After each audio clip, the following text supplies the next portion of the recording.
John Helsley and Ryan Aber here at Aber Arena, where round two of Bedlam took place Saturday night.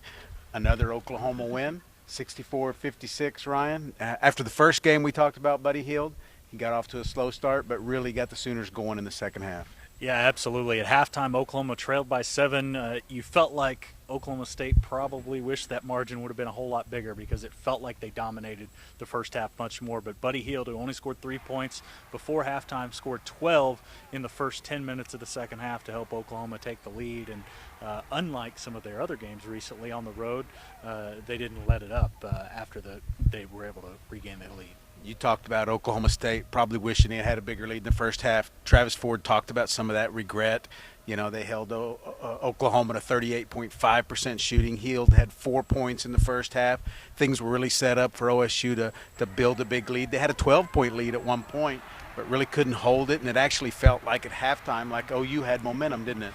Yeah, absolutely. I mean, it felt like Oklahoma State was up by 20 at points in the first half, but they really could never stretch it very much, and Oklahoma got some buckets late in the half, and Oklahoma State wasn't able to answer. And when it went into the break 7, you thought, maybe we could have an OU comeback coming, and you actually tweeted that. Yeah, I did, and, you know, LeBron Nash only played 4 minutes in the first half. He's had this stretch here where he's really had some slow first halves. Tonight, another one. He put himself on the bench in this game. Michael Cobbins had some foul trouble in the second half. OU forced a lot of that by going inside with Tayshaun Thomas and Spangler and some other guys, and really I think that impacted the game.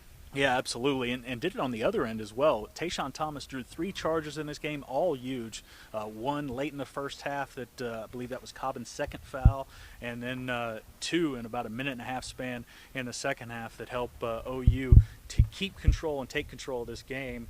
I think the second one was Nash's 4th foul. Got him on the bench for a little bit and helped OU maintain that margin. It was a game where I thought O State was quicker to lose balls in the first half. They hurt us on the boards. I thought they were dictating for most of the first 20 minutes. And then we made a little spurt there in the second half. I thought our activity picked up. I thought, Ryan was great in his battle all night long. And different guys at different times. But he had a good run and got us going. And Jordan had a good run, got us going. Tayshaun on the board. So it was kind of a shared effort by a lot of guys. On the road, proud of it. You know, it's not easy to do that on the road against a good ball club, as Oklahoma State is, and good win. Lon, it looked like when you got the tempo up, good things happened. When you're setting up, that's stagnant. We were stagnant the first half a lot. And then I thought the second half, like you say, defensively, I thought we created some offense and got a little tempo going, got some steals that we converted going the other way, and that's when we're at our best. We're attacking in transition, and a lot of times that comes from our defense. But you're right. When we got that going a little bit quicker pace, that helped us a lot. Through about 30 minutes tonight, this game looked a lot like the Kansas game and the Baylor game, where got down early, were able to come back, but couldn't quite break through in those two. What was the difference tonight? Most of all close ball games, it's going to be a case of a stop here or a stop there, or a bucket here or a bucket there.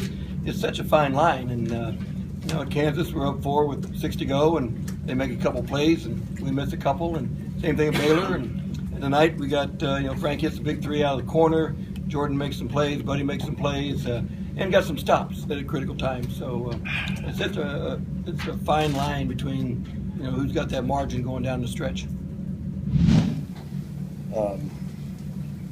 The game kind of flip-flopped. We were kind of the aggressor first half, and they were the aggressor second half, and you're just not, OU feeds off transition points.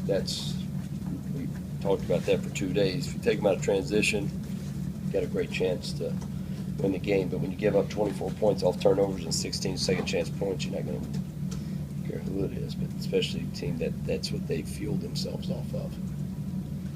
And, we did a lot of stuff in the first half. We just didn't. We're not strong enough offense to get a big enough lead, and there, we had some opportunities even to get out and score. And we didn't take advantage of it enough, and they took full advantage of it in the second half. They got a lot of second shots and a lot of steals second half. First half, everything was clicking for us. Everybody was gelled in together, locked in. I'm not sure what happened second half. Phil, what was the difference first half to second half?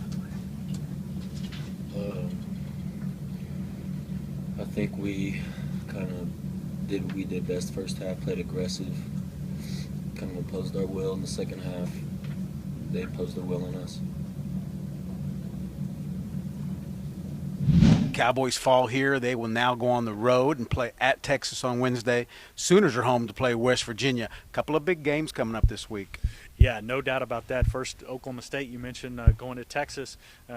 Texas is a team that's really been struggling recently. That's a game that Oklahoma State really needs to pick up. And then West Virginia just dominated Oklahoma in Morgantown a few weeks ago.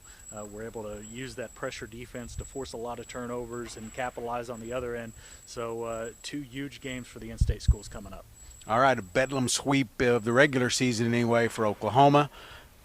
Read all about it in the Oklahoma tomorrow and online at newsok.com.